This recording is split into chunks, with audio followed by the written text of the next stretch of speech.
Wala Sir Nick. Wala ka, hindi ka na pupunta. Nag-MPD ako eh. Nakakahumiwalay ng landas yun.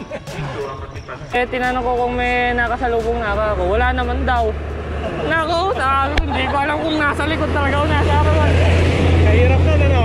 Hindi mo alam kung hahabulin mo o hihintayin mo. Naga Sir Nick, ayun na. Sabi, bahala na kung sakaling hindi sila tumuloy, di punta na lang ako. Yo, good morning mga tol. And syempre, happy New Year sa inyo. So 2024 na. At ito yung unang vlog natin sa taon na to. Hindi ito yung unang ride kasi nag-ride na rin ako. At sama ko si Dennis nung unang time. So kala ko ang alam ko January 5 yun eh. So pero ang route natin ngayon is yung paring pinuntahan natin last time, yung sa may cruise, sa may tuktok ng bundok. Doon pa rin tayo pupunta. Nauubo ako, pasensya na. At may mga lamok kasi sa kalsada. Medyo nasusubo natin. Yan. So yun pa rin yung ruta natin ngayong araw na to, yung cruise. Sama natin yung Solinic Mountain Bikers.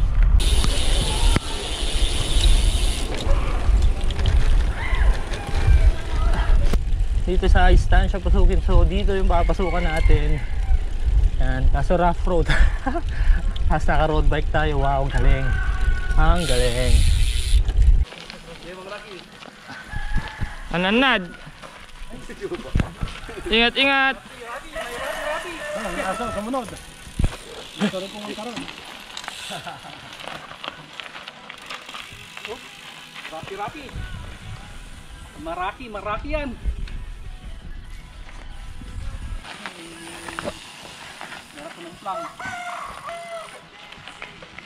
Bale, hindi ka mag-iisa. Kasunod ako. Ingat Sir Jai. Okay.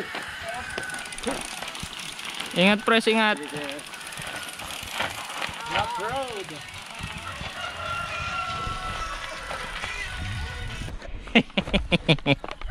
No choice. So ayan, magtutulak at magbubuhat na naman tayo.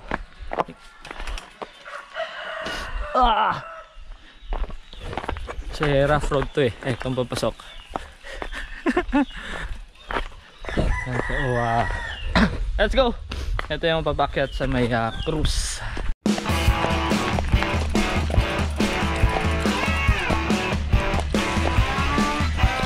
Sana ako lang mountain bike. Pero anyways, nandito na tayo. And ito kasama na natin yung mga tropa. So ayan na, happy New Year sa inyo. And ano ba? Last week ng December, medyo hindi tayo nakapag-upload sa channel. Ang huli is yung sa ating public advisory. Kung kailangan mag-best, papasok ko ng Ilocos Norte. So hindi tayo nakapag-upload ng marami sa channel dahil medyo naging busy tayo sa trabaho. And pagdating ng last week ng December, magki-Christmas, siguro alam nyo naman kung naka-tune in kayo sa Strava at naka-follow kayo sa Rapa, siguro alam nyo na yung Festive 500 mga tol. So yun yung ginawa natin nung past week or last week ng December. So ito nga ang Festive 500 ay isang cycling challenge kung saan kailangan mo magbisikleta ng 500 kilometers within 8 days. And ang starting yan ay December 24 at ang ending ay December 31. So yan yung ginawa natin itong past week ng December or last week ng December. Siguro sa vlog na to, pagsamahin na natin lahat ng pwede nating may vlog. So kwento ko na rin sa inyo yung nangyari sa Rapa Festive 500 and yung mga plano natin ngayong taon. At yun yung gawin natin ngayong araw na to. And yung first vlog natin sa channel, ito na rin yun.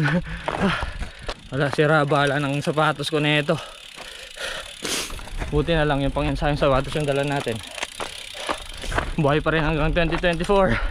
Okay, so habang nagtutulak tayo, nag-hike a bike, kwento ko na sa inyo yung nangyari ng first day ng Rapa Festive 500.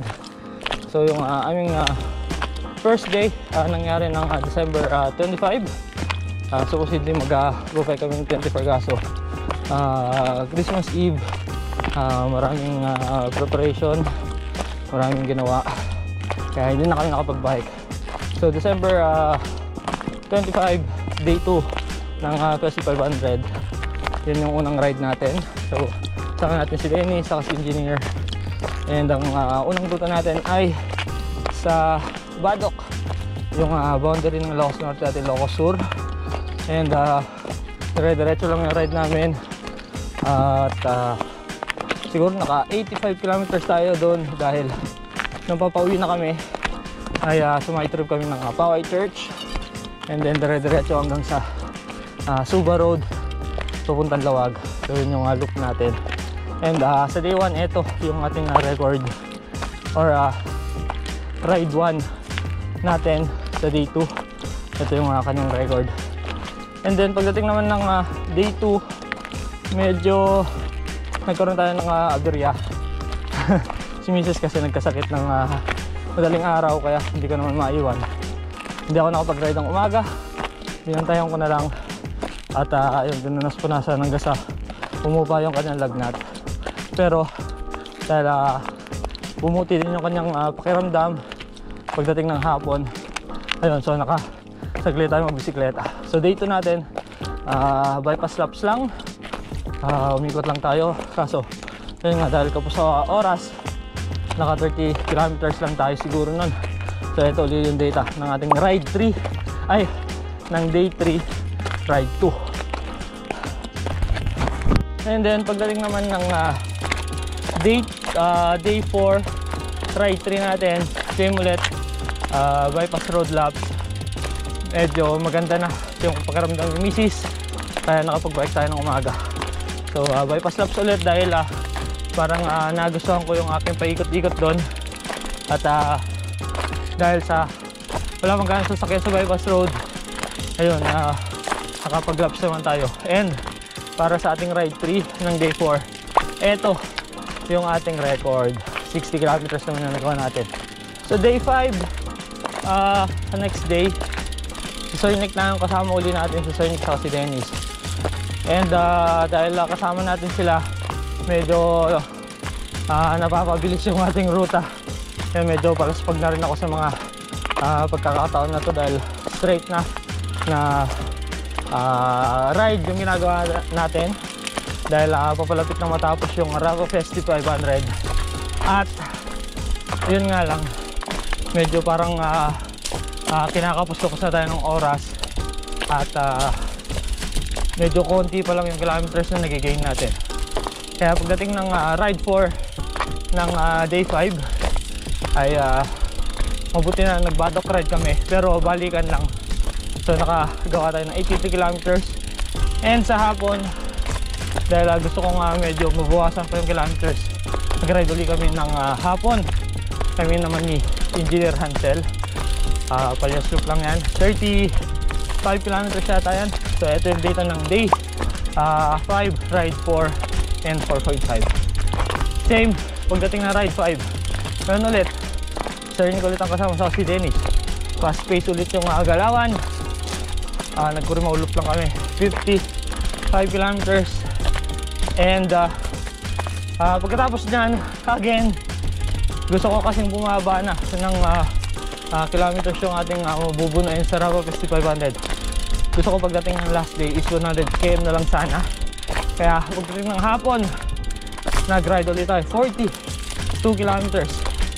And dahil dyan, para sa ating day 6 ata yan, naka-accumulate tayo ng almost 400 kilometers in total. Kaya pagdating ng day 7, 100 kilometers na lang natitira. Ayun na, yun na yung pinaka last day natin. At medyo exhausted na talaga ako, pagod na ako. Ang minabuti ko na lang na gawin ay mag-Primao Loop and then Solsona Loop. So nasa 110 kilometers yan. Kinagana natin para December 30 tapos na tayo. Dahil pagdating ng December 31, New Year's Eve ulit yan mga tol.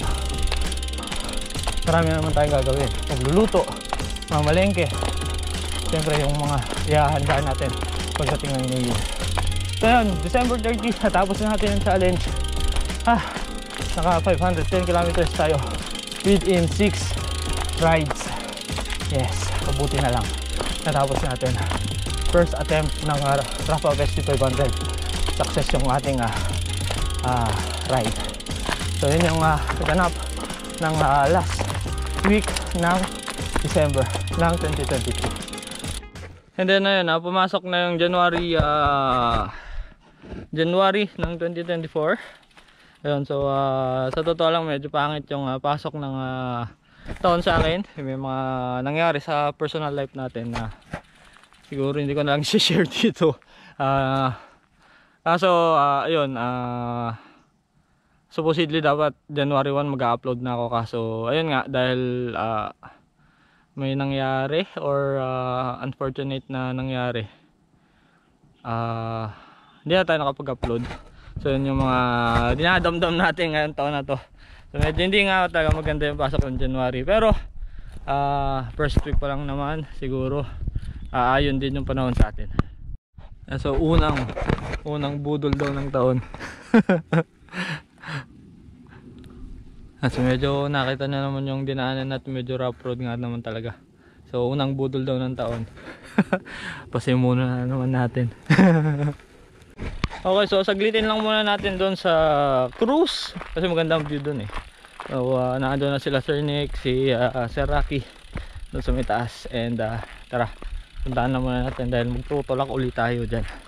And then maya maya pagkatapos natin mapasyalan yung cruise, sabihin na rin natin yung mga plano para sa darating na 2024 ngayong taon na to.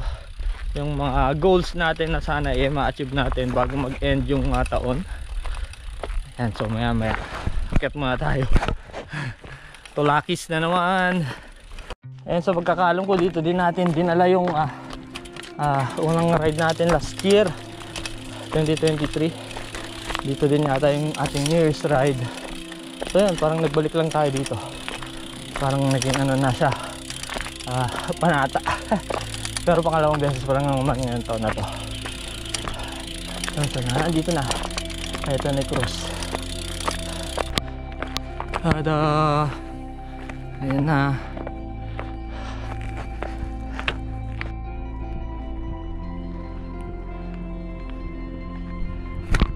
Ito yung view ngayong taon ng 2024 dito sa may taas. Ayan, napakaganda. The best dito dahil kompleto sa Recados na yung tanawin. So tanaw mo dito yung dagat, yung kalangitan. Dito sa likod natin mga bundok. Ayan o, ayan yung mga bundok sa likod. And ang taas-taas natin, grabe. Ayan, tanaw dito yung highway, yung sasabi ko nina. Yun, the best. Okay, so tapos na yung picture taking. Eto, mauna na tayo sa baba dahil kaya na naman natin bisikleta. Yan, so ito lang yung hirap dito pag umakyat ka naka road bike. Pero okay lang, sulit naman yung pagod. Ang ganda kasi sa taas eh.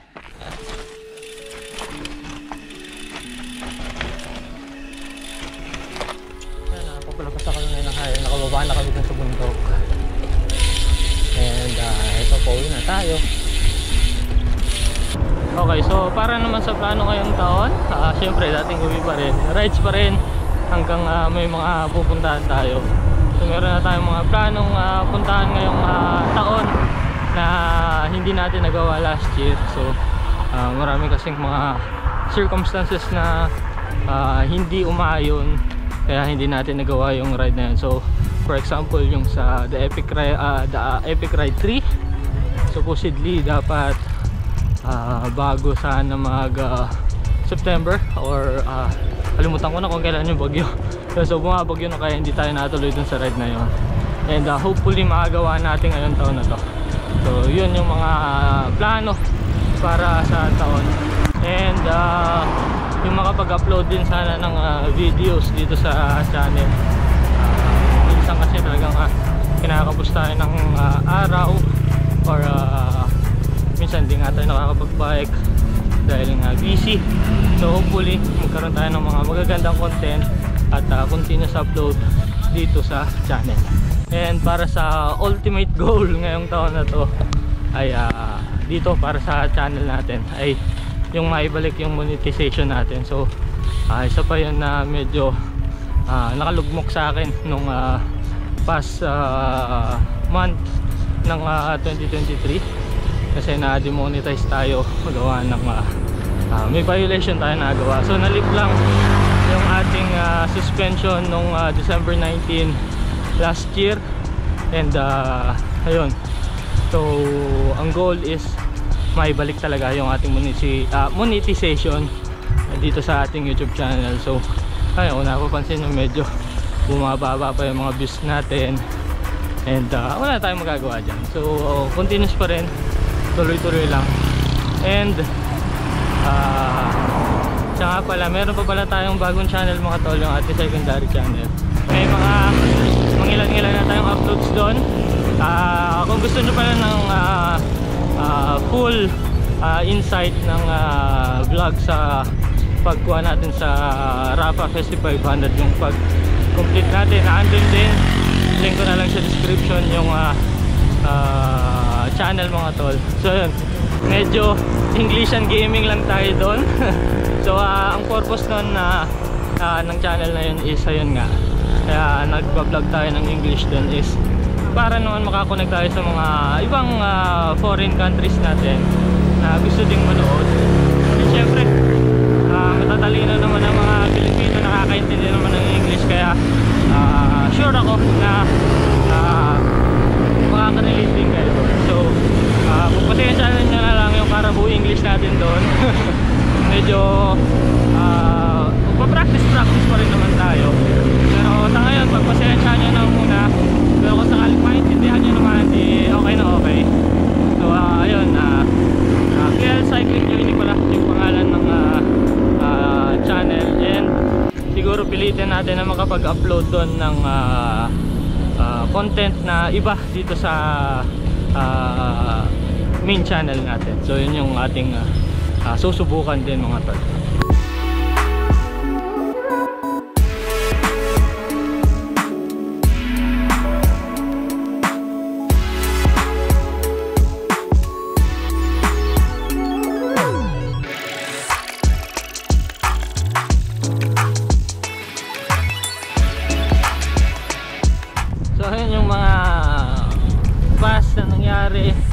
And yung mga future na plano natin, and yung ating present. So ayun, sinum up na lang natin dito sa video na to.